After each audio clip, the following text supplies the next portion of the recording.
In pages 10 to 14, Gibson returns to a comparison of the two previously mentioned approaches to intersectionality when applied to the grouping LGBTQ parents of disabled children.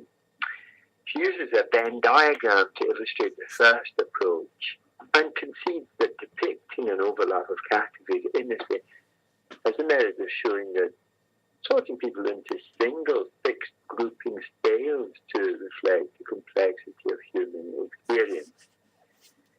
But she does not like the emphasis the illustration tends to place on the exceptionality of those who fall under multiple categories.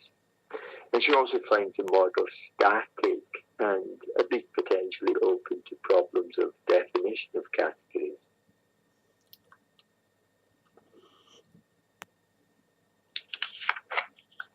Bringing her argument home to her own personal circumstances in two accounts, the first about crossing national borders with her family, and the second about her family's attempts to secure resources for her child with special needs, Gibson uses narrative to illustrate her preferred model.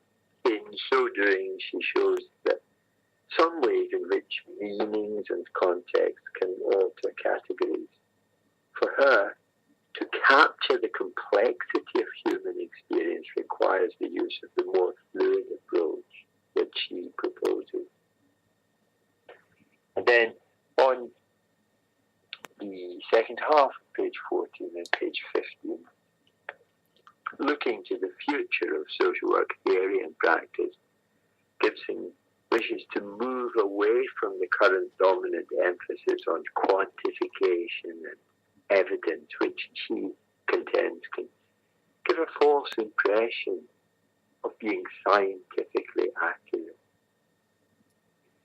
And she wishes to move towards an approach to human difference that takes proper account of historical factors, of context, and of relations between people.